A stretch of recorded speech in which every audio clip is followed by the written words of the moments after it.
नमस्कार, महासागरच्या खरीखरीमध्ये मी सुजाता आपले स्वागत करते।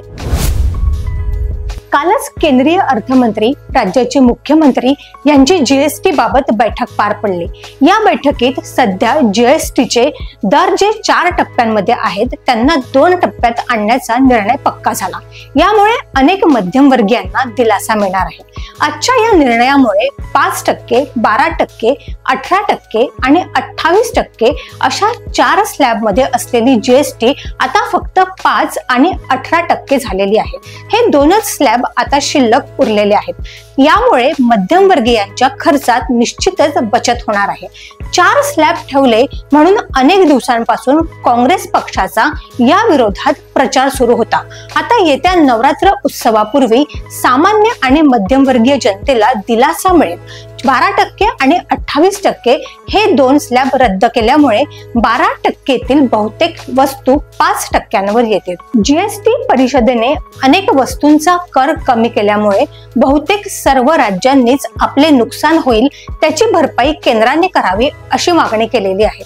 आधीच देशातील बऱ्याच राज्यांची परिस्थिती फारशी चांगली नाही। अनेक फुकट्या योजनांमुळे आणि भरमसाठ खर्चामुळे प्रत्येक राज्य कर्जाच्या विळख्यात सापडलेले आहे। यामुळे केंद्राला याचाही विचार करावा लागेल। एकेकाळी उत्पन्नाचा मोठा स्रोत असलेल्या जीएसटीला अशा प्रकारे कमी करण्यात आल्यामुळे देशातील सर्वच राज्य सरकारांना चिंता वाटणे स्वाभाविकच आहे। पण त्याबरोबर सामान्य जनतेला जो दिलासा मिळणार आहे त्याचा आनंद संबंधित राज्य सरकारांनी मानला पाहिजे। आतापर्यंत हॉटेलचे भाडे 200 ते 300 रुपये असले तरी त्यावर 12% कर होता। आता तो 5%वर आलेला आहे। साध्या कपड्यांवर सुद्धा मोठ्या प्रमाणावर जीएसटीचा दबाव होता, त्यातही कपात होणार आहे। आजकाल चांगली पादत्राणे 1500 ते 2000 रुपयांच्या खाली मिळत नाही। त्या ठिकाणी 1000 रुपयांच्या वर किंमत असली की त्या पादत्राणे आणि वाहनांवर 12% जीएसटी लागू व्हायचा। मात्र आता तोच जीएसटी 5%वर आणण्यात आलेला आहे। तसेच बऱ्याच महागड्या वस्तू 28% जीएसटीच्या स्लॅबमध्ये होत्या।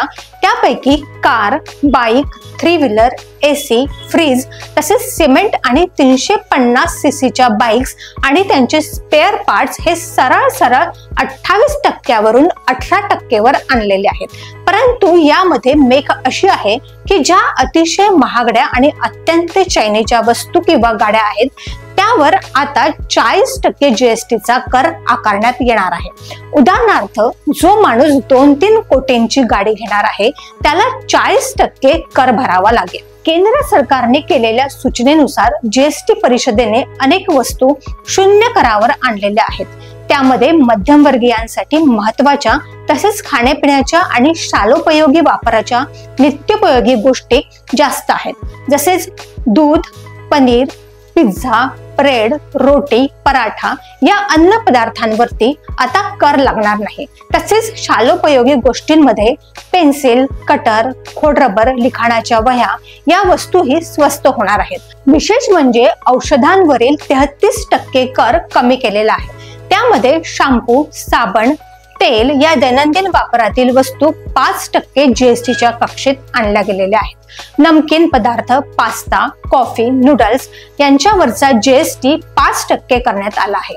थर्मामीटर, ग्लुकोमीटर यांच्यावरचा जीएसटी 18%वरून 5% करण्यात आला आहे। सगळ्याच वस्तूंची जंत्रे या ठिकाणी मांडू शकत नाही, परंतु सरकारने सामान्य आणि मध्यमवर्गीयांचा विचार केलेला दिसत आहे। तरीही सगळ्यात मोठा प्रश्न म्हणजे सरकारला अचानक एवढी सामान्य जनतेची कणव कशी काय बरे आली हा प्रश्न खरे तर कोणीच विचारू नये। कारण सध्याची आपल्या देशाची परिस्थिती पहा आणि सामान्य जनतेच्या पायावर फुले वाहा असा राष्ट्रीय कार्यक्रम ठरलेला असतो।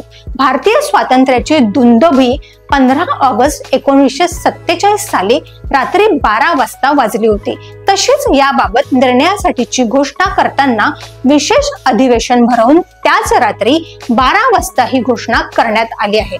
सर्व देशभर समान कर असावा या उद्देशाने सुरू असलेला जीएसटीचा हा सोपस्कार पुढील कालावधीमध्ये जनोपयोगी ठरो आणि हो, अगदी तसाच सर्व राज्यांना सुखाचा ठरो अशी अपेक्षा आपण करूया। अशाच घडामोडींसाठी बघत रहा महासागर।